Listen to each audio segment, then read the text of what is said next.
Olá, bom dia, bom dia. Estamos iniciando mais uma aula de História com a turma 232. Hoje é terça-feira, chegando a Laura aí. Hoje é terça-feira, dia 9 de junho, e a gente está aí com 16 graus, né? Então, tá bem friozinho na rua, tá bem cinza o dia. E a gente vai continuar a falar sobre o nosso capítulo de estudo da FTD, que é o capítulo número 27, os totalitarismos, né? O totalitarismo com as políticas nazi-fascista e a Segunda Guerra Mundial. Então, já são duas aulas que a gente vem trabalhando. Primeiro, a gente trabalhou o fascismo de Mussolini, e depois a gente conseguiu as origens do fascismo, né? Onde é que surge o fascismo.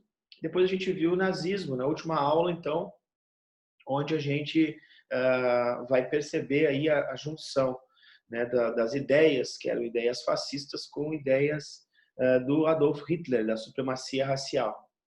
E hoje, então, a gente vai começar a estudar, a ver quais foram as consequências, né, como é que ocorreu a Segunda Guerra Mundial e quais foram as suas consequências para a humanidade. Né? Então, tinha uma frase do presidente, de um político britânico, depois vai ser primeiro-ministro, né, Winston Churchill, que vai ser bem emblemática. Né? O Churchill vai dizer que essa guerra é a continuação da Primeira Guerra Mundial. Né?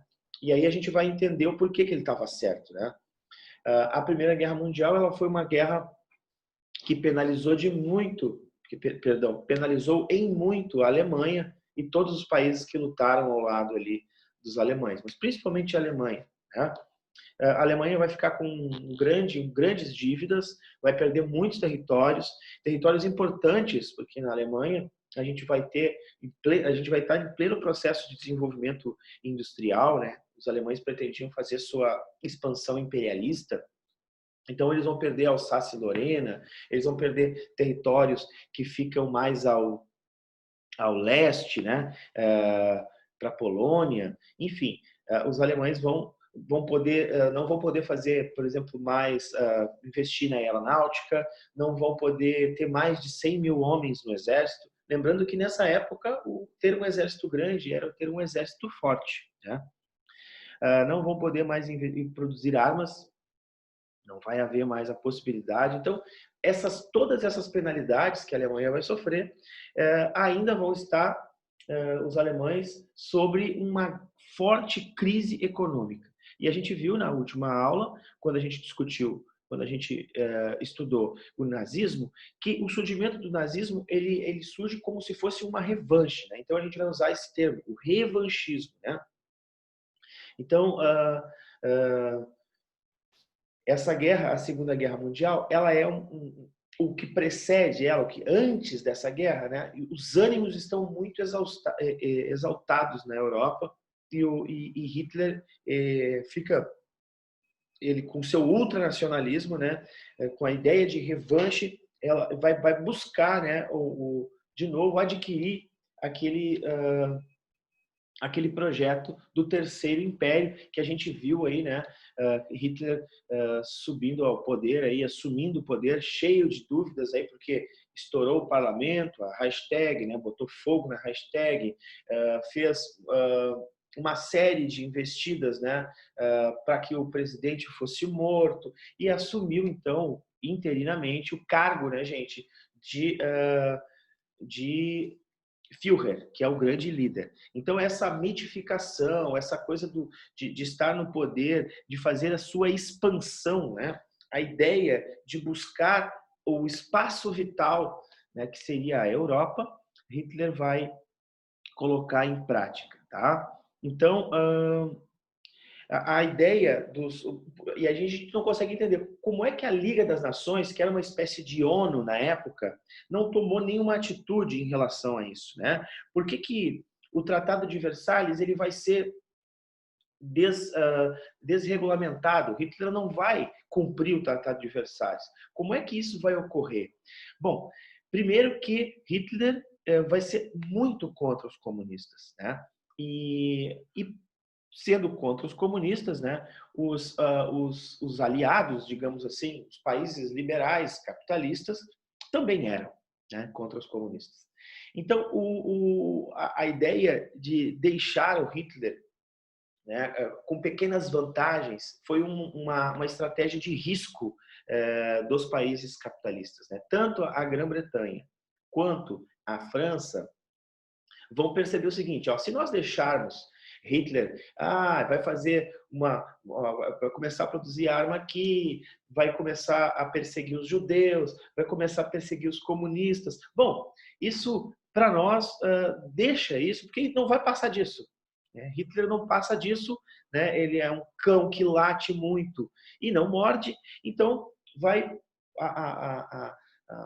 vão fazer uma política, digamos assim, de apaziguamento dessa situação, né? Mas a gente viu que não foi bem assim, né? Então, todo o desenvolvimento do conflito que ocorre antes da Segunda Guerra Mundial, das alianças que são feitas por Adolf Hitler, alianças inclusive com a União Soviética. Hitler vai fazer alianças, né?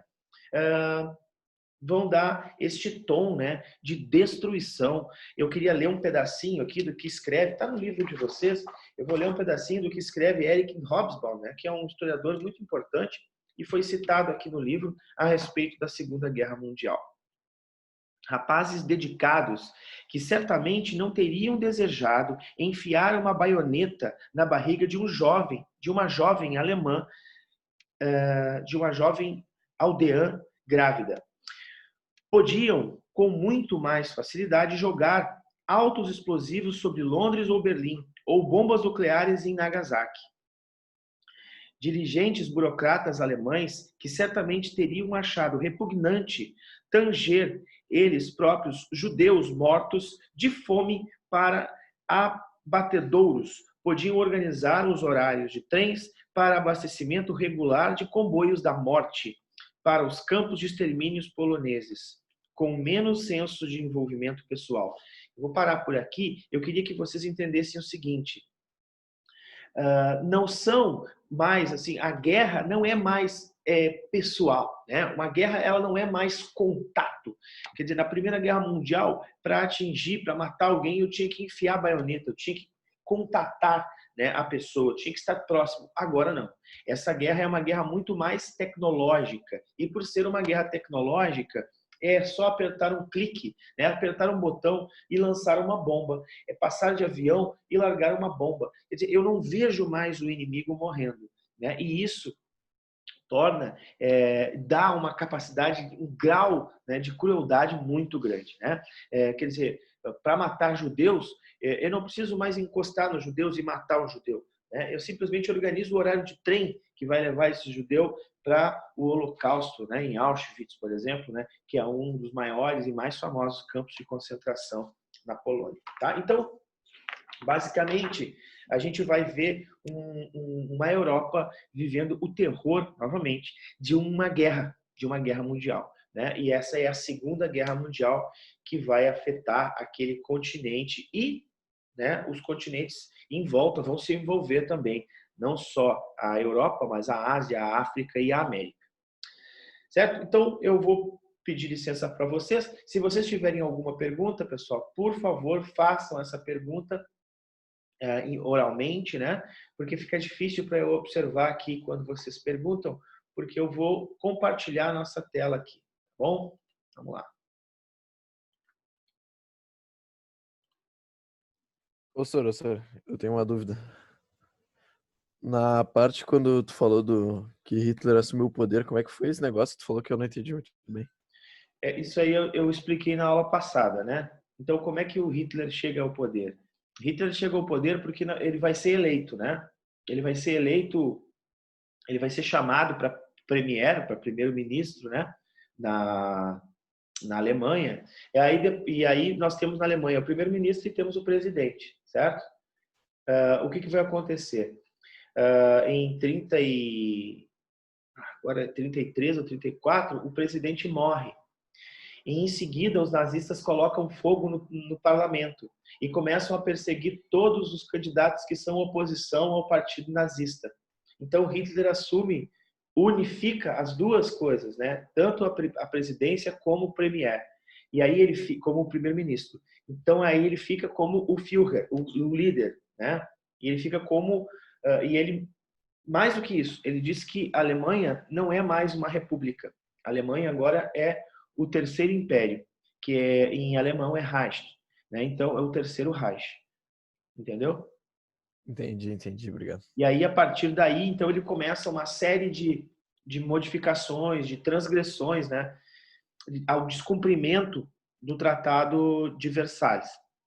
E aí ele começa a descumprir o Tratado de Versalhes, ele começa a fabricar aviões, porta-aviões, ele começa a fabricar bomba, armas, ele começa a educação nas escolas, é uma educação hitlerista, né, uma educação extremamente ideologizada, né? Ele vai chegar um momento na Alemanha que os alemães vão estar perdendo a guerra já, quase no final da guerra, que o Hitler vai usar crianças para lutar. Isso está representado naquele filme que eu indiquei para vocês, que eu não sabia o nome, que acho que é Robert, né? Que é a visão infantil, né, de Hitler, uma criança alemã. Mas vamos lá. Então, aqui. Então, aí nós estamos nos antecedentes da Segunda Guerra Mundial. Então, o fortalecimento dos regimes totalitários, nazifascistas, a gente vai ver, então, tanto a Alemanha quanto a Itália, e também o Japão, né, gente, também vai ter. O Japão invade a China, na região da Manchúria, que é aquela região lá em cima, ó. Vou botar o meu mouse, ó. Essa região aqui de cima, que é onde nós temos a Coreia do Sul e a Coreia do Norte. Essas Coreias são divididas hoje entre Coreia do Norte socialista e a Coreia do Sul capitalista. A gente vai entender por que aconteceu isso. Invasões na Etiópia também vão ocorrer, né, justamente pela Itália. A Itália vai invadir essa região aqui da Somália, Etiópia. Continuando, desrespeito da Alemanha ao Tratado de Versalhes, a gente falou, ocupação de Sarre, da Renânia, zonas fronteiriças com a França. Então, essas zonas aqui, essas áreas, são áreas importantes porque nós temos minério de ferro e, por isso, então, os alemães vão tentar ocupar essas áreas, recuperar essas áreas para justamente fomentar a sua indústria bélica, a indústria de armas e a indústria no geral, né? A incorporação da Áustria, Anschluss, nos Sudetos, na Tchecoslováquia. O que é Tchecoslováquia? Tchecoslováquia era um país, né, que havia sido formulado, que nós tínhamos tchecos, nós tínhamos eslavos, nós tínhamos alemães e nós tínhamos húngaros e ucranianos nesse mesmo país, né? E os alemães estavam na região dos Sudetos, né? Então o Hitler vai tá aqui a Tchecoslováquia, né? Hitler vai dizer o seguinte: nós temos mais de 4 milhões de alemães que estão lá nos Sudetos e são nossos compatriotas, então a gente quer anexar os Sudetos. E Hitler vai invadir a Tchecoslováquia. Vejam que Hitler está invadindo o Ocidente ou o Oriente? Hitler está indo para o Oriente, né? Está vindo para cá, ó. Onde é que está a União Soviética? A União Soviética está aqui. E onde é que está o Ocidente? Está aqui, né? E, aqui nós temos o quê? Nós temos a França, né? Nós temos a Inglaterra, estão deste lado. Então, quando Hitler está indo para cá, está ameaçando o comunismo. Então, o que acontece? Olha, a gente está tranquilo. A gente vai fazer vista grossa, não vai nem dar bola para Hitler, né? Mas os aliados, né, tanto a Inglaterra quanto a França, disseram o seguinte: se Hitler invadir a Polônia, aí sim, aí nós vamos interferir, tá? Então nós vamos ver o fracasso político do apaziguamento, né? A Liga das Nações não vai de maneira alguma imprimir nenhum tipo de restrição ao Hitler, e Hitler continua invadindo, né, essas áreas. Inclusive, Hitler vai ocupar uma cidade chamada Danzig, né? Danzig fica na Polônia e é uma cidadezinha que tem bastante, que era uma cidadezinha germânica, né? E essa cidadezinha, então, vai ter um corredor que eles vão chamar de corredor polonês, né? E vai ser feito um acordo. Esse acordo com a Rússia, o Hitler vai, o Stalin vai chamar o Hitler e vai fazer um acordo com ele, que é um acordo é um pacto nazi-soviético. Quer dizer, os nazistas não atacam a Rússia e a Rússia não ataca os nazistas. E esse pacto tinha uma cláusula que era a seguinte, ó: eles iriam dominar a Polônia. Porque a Polônia, ela fica como um tampão, né? Deixa eu botar aqui para vocês, ó. Ela fica no meio aqui, a Polônia, ó. Ela fica no meio entre a União Soviética e a Alemanha. Então, Stalin iria invadir a Polônia e dominar essas áreas aqui da Polônia, e o Hitler iria dominar essas áreas aqui da Polônia. E ficou feito esse acordo aqui, né, o acordo chamado pacto, né, o pacto nazi-soviético. Em alemão tem, eu vou ler aqui para vocês, pacto Ribbentrop-Molotov. Ribbentrop-Molotov é um pacto, então, de não agressão entre soviéticos e nazistas, porém, contudo, todavia, não obstante, eles iriam dividir a Polônia no meio. Tá? Então, a formação aí, o eixo acaba se formando. Que eixo é esse? Eles chamam de anti-cominter, ou seja, são anticomunistas. Então, olha só como é que o cara é maluco, né? O cara faz um acordo com Itália, Roma, Mussolini, né? Mussolini, que é fascista. Tóquio, tem o imperador de Tóquio, que também visa a expansão através do nacionalismo, a expansão para o Oriente, e Berlim com Hitler. Então, esse pacto ficou chamado de Pacto Anticominter, ou ainda Pacto Anticomunismo. E ele era tão maluco que ele fez um acordo com os comunistas de não agressão. Ele não vai cumprir esse acordo, ele vai agredir os comunistas, e a gente vai ver aqui. Assinatura do Pacto Não Agressão, como eu falei para vocês. Aí tem uma charge aqui, né? Que ele está de mão com o Stalin, né? Depois, invasão da Polônia pela Alemanha. Então, a Alemanha invade a Polônia dia 1º de setembro de 1939. E neste instante que ela invade a Alemanha, começa a guerra. Por que começa a guerra? Porque Inglaterra e França declaram guerra contra os alemães, porque já haviam dito que se os alemães invadissem a Polônia, eles iriam defender a Polônia, né? Eles quem? A Inglaterra e a França. Então nós começamos aí a Primeira Guerra Mundial, com a invasão da Polônia. Então vejam bem, o tratado aqui de não agressão, e vocês estão vendo aqui que existe uma linha, né, que vai dividir aqui mais ou menos a Polônia. Essa divisão da Polônia vai fazer com que essas nações aqui, ó, Lituânia, Letônia, Estônia, Finlândia, fique toda com Moscou. Então, a União Soviética vai ficar com essa área aqui, ó, Varsóvia, né, uma parte da Romênia, né, vai ficar com Letônia, Estônia, Lituânia, essa parte toda aqui. E os alemães com o pacto de não agressão aqui, certo? Então tá aí, ó, tá dividido, né, esse território. Então essas aqui são áreas, né, que vão ser incorporadas no Império Russo, e essas áreas aqui, né, são do Império Alemão. E em 1940 isso. E aí os alemães fazem o quê? Os alemães dão o bote, né? Começam o conflito e começam um avanço inesperado para a segunda fase da guerra, que é a fase da guerra da mentira. Ou seja, eles invadem rapidamente, eles têm uma forma de atuar que se chama Blitzkrieg. Né? O que é a Blitzkrieg?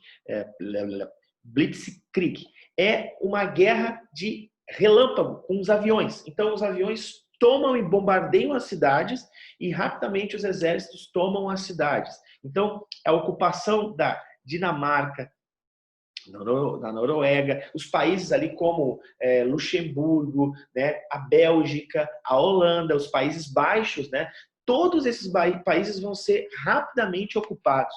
E o principal de todos, gente, a França. Aí tem uma imagem de Hitler, né, sentado com a Torre Eiffel ao fundo, né? Eles invadem a França e dominam a França, dividem a França em duas partes, né? O norte francês vai ser governado por Berlim e o sul da França vai ser governado por um outro estado que vai ser chamado Estado de Vichy, que é um general, né? Que vai ser aliado de Hitler, que vai governar aquele território do sul da França, certo? Até aí tudo bem, pessoal? De boa, senhor, de boa. Tudo jóia? Então vejam Sim. bem, essa guerra, né, ela vai se chamar a Força Aérea Alemã, a Luftwaffe, né? Ela vai ser extremamente importante. Os aviões são extremamente importantes. Por isso que o Tratado de Versalhes, ele já dizia o seguinte: está proibida a construção, a fabricação de aviões pela Alemanha. Os alemães começaram a fazer os aviões e tanto a Inglaterra quanto a França não deram bola para isso. Então, os alemães vão fazer mais ainda. Os alemães vão invadir o espaço aéreo da Inglaterra. Gente, pela primeira vez, os ingleses vão ser atacados em seu território e a população vai ter que se esconder onde? Vai ter que ir para buracos. Eles vão se esconder, basicamente, em bunkers, né, que vão ser improvisados, que são as estações de metrô. Então, eles vão se esconder nas estações de metrô porque a cidade vai ser toda bombardeada. Então, a formação do governo colaboracionista Vichy, lá na França, né, no sul da França, vejam aqui a França dividida. Então, ó, o norte vai ser ocupado, Paris está no norte, e o sul é uma zona livre. Por quê? Porque o sul vai ter este colaboracionista, né, no estado de Vichy. Né? Aqui é o bombardeio da Inglaterra, que foi um fracasso. Os ingleses conseguem se defender, e aí os alemães voltam. E aí, em 1941, Hitler descumpre o acordo, né, o acordo nazi-soviético e invade a União Soviética. Veja aqui, ó. Então, rompe o acordo de não agressão porque ele cria os minérios, o petróleo e os cereais que eram produzidos, né, pelos russos e invadem aqui a Rússia, certo? E já tomam, de primeiro momento, né, tomam uma cidade chamada Kiev, na Ucrânia, e vão invadindo, né? E tentam chegar em Moscou, né? Que Moscou, dominando Moscou, eles conseguiriam derrubar o Stalin, né? E aí conseguiriam conquistar a União Soviética, tá? Então aí nós vamos ter uma operação chamada Operação Barbarossa, né? O que é Operação Barbarossa? É justamente essa operação aí, né? Operação de invasão à União Soviética. E essa vai ser uma guerra contra os soviéticos, talvez uma das mais importantes batalhas dos alemães, tá? Porque os alemães vão colocar mais ou menos assim, ó, eu tenho aqui os dados, está no livro de vocês, na página 29, só para a gente não se perder. 4 milhões de soldados vão para essa guerra, 3 mil tanques, 5 mil aviões vão para essa guerra. Então, a quantidade bélica de pessoas, a quantidade de bombas, de armas, a quantidade de ferro, né, que vai ser deslocado para essa guerra é algo inimaginável, tá? Então, o Hitler vai usar aquela mesma tática, né, da Blitzkrieg, né, que é aquele ataque relâmpago, e os alemães, então, vão dominar Kiev, na Ucrânia, e vão rumar a Moscou. Porém, os alemães vão usar de uma tática que eles já haviam usado muito tempo atrás, que é a tática da terra arrasada. O que é a tática da terra arrasada, meus queridos? A tática da terra arrasada é o seguinte: eles vão fazer um cercado aqui, vão manter essas posições, esperando a maior arma natural que a Alemanha, que a União Soviética tem, que é justamente o inverno soviético. O inverno soviético tem temperaturas que vão variar de 35 a 40 graus negativos. Então, o que os caras fazem? Eles esperam o inverno chegar, seguram os alemães, conseguem segurar os alemães. Aí tem várias batalhas, mas sem dúvida alguma, a batalha mais sangrenta, talvez a batalha mais importante da guerra, seja a batalha de Stalingrado, que ela vai ter 55 milhões, anota esse número, 55 milhões de pessoas mortas na batalha de Stalingrado. Enquanto isso, no outro forte, né, ou seja, no outro lado do planeta, né, lembrando que a Terra é redonda, tá? Nós vamos ter um ataque às bases americanas de Pearl Harbor, né? Esse ataque vai ser feito justamente pelos alemães em 1941, né? E isso vai fazer com que os americanos façam o seguinte: lá nos Estados Unidos, os americanos vão pegar todos os bens dos japoneses que moram lá, que estão erradicados lá. Então, todos os japoneses vão ser perseguidos, vão perder os seus bens, e os Estados Unidos, né, aprovam a entrada na guerra, né? Então, o eixo começa a sua expansão em 1941, tanto no Oriente quanto no Ocidente. O Mussolini vai ser convidado, vai se encorajar.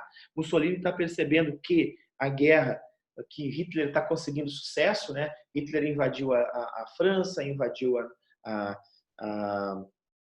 região dos Países Baixos, invadiu a Polônia, está invadindo a União Soviética. Então, o que acontece?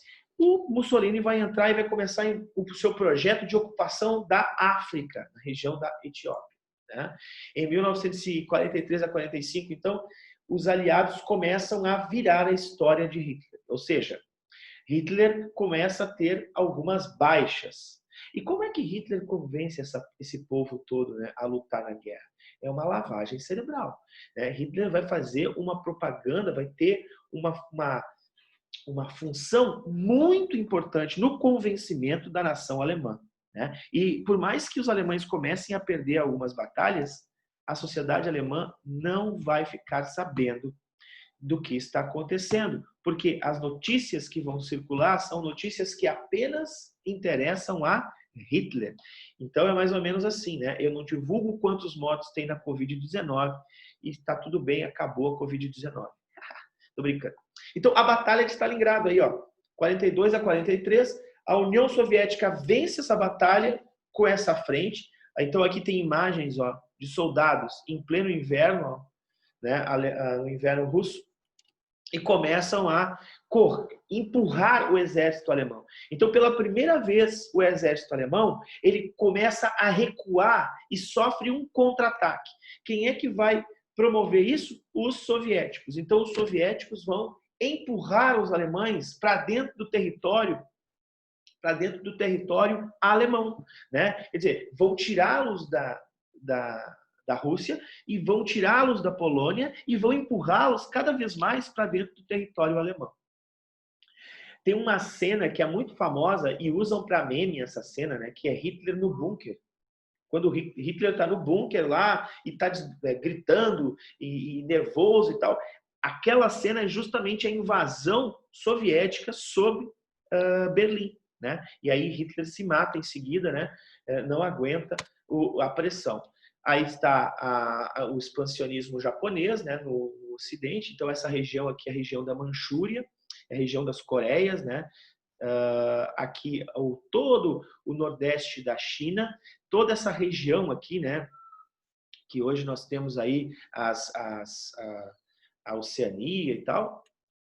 Batalha de Midway, em 43, os Estados Unidos ganha essa batalha contra o Japão. Batalha de El Maden, que os aliados ganham da Alemanha e da Itália, justamente a região da África, no Egito. O dia D é o dia, então, que as frentes, isso vai ser um negócio absurdo, as frentes dos aliados vão tomar de assalto, né, a Itália. O dia D são 5 milhões de soldados na Normandia. Esses caras, então, vão chegar aqui tem um filme que retrata bem isso, que é o Resgate do Soldado Ryan, né, que retrata bem essa cena aqui, né, dos soldados chegando na Normandia e invadindo com 5 mil soldados. Invasão da Alemanha em maio de 45, essa cena aqui, ó, ficou emblemática, né, porque essa cena é a colocação da bandeira soviética justamente no parlamento alemão, dando fim, né, ao expansionismo, dando fim à guerra de fato, né, prendendo vários soldados alemães neste momento histórico. Terminou a guerra, a Alemanha perdeu, a Itália se rendeu, terminou, será a guerra, o Japão perdeu.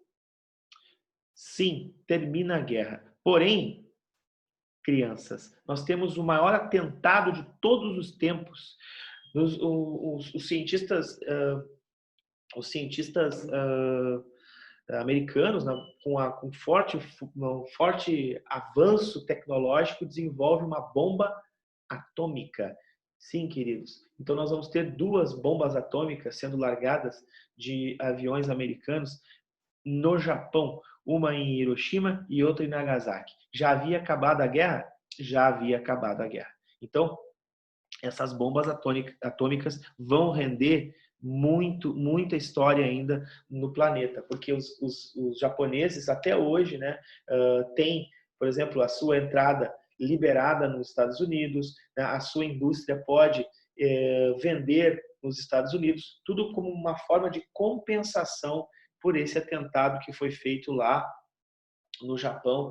Já estava no final da Segunda Guerra Mundial. E por que os americanos vão fazer isso? Os americanos vão mostrar com isso a sua força, o seu poder para as nações, principalmente mostrando para a nação soviética, tipo, não te mete comigo, que eu tenho essa bomba aqui. Né? Então nós vamos começar uma outra guerra, uma guerra que não vai ser uma guerra direta entre potências, é a chamada Guerra Fria. Então, muitos historiadores vão dizer que as bombas atômicas sendo largadas em Hiroshima e em Nagasaki dão início à Guerra Fria. A gente está com 4 minutos para o fim da aula e eu vou falar rapidinho das consequências, então, no final da Segunda Guerra Mundial.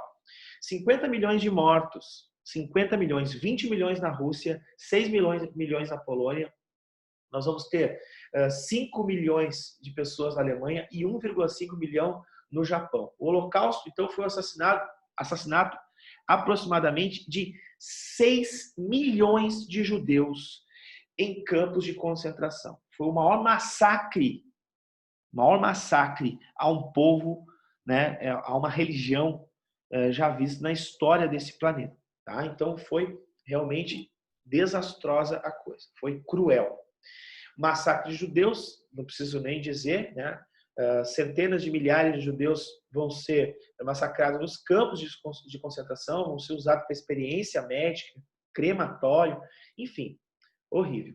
O mundo, então, vai se dividir em um mundo bipolarizado, ou seja, nós temos 2 grandes potências agora, uma potência capitalista, que chama Estados Unidos, liderado pelos Estados Unidos, e uma potência comunista, liderada pela União Soviética. E começamos esse período que é chamado de a Guerra Fria. Tá? O acordo de paz, vão ser feitos vários acordos, Conferência do Teherã, Conferência de Alta. Sobre esses acordos e as consequências da guerra, a gente vai falar no nosso próximo encontro. Então, no nosso próximo encontro, a gente vai falar sobre as conferências, né, e sobre os acordos que foram feitos e como é que se configurou, né, como é que fica configurada o planeta. Certo, pessoal? Então, a gente, em princípio, falta só a conferência dos vencedores, como é que o mundo vai se comportar, como é que o mundo vai ficar, né? E a gente discute isso no nosso próximo encontro. Ficou alguma dúvida, pessoal? Ô, senhor, tu Diga. pode mandar esse slide na Iônica pra gente? Claro, eu mando esse slide na Iônica, sim, não tem problema. Mas vocês podem ver essa aula de novo, se vocês quiserem, tá? Essa aula vai estar com o link lá na Iônica, tá? Então, ela vai estar lá no nosso canal, prof.jairobrum. Lá existem outras aulas também. Então, eu vou dar essa mesma aula, né, talvez com coisas diferentes em outras escolas. Se vocês quiserem assistir, fiquem à vontade. Não esquece de curtir, né, porque isso é importante, coloca o vídeo na frente, né, para que vocês possam acessar. Tá bom? Na semana que vem, a gente vai se encontrar de novo. Eu vou encaminhar uma espécie de trabalho para vocês, para ver como é que vocês andam, para ver se a gente vai poder fazer aí uma certa avaliação de tudo que a gente está fazendo aqui pela internet. tá bom? Eu desejo tudo de bom para vocês e a gente se vê na próxima semana, né? Tendo em vista que a gente tem um feriado na quinta-feira. Tá bom? Beijão para todos. Feito. Valeu, Sam. Tchau, senhor. Tchau, tchau. Tchau. Tchau. Tchau. Valeu. Tchau.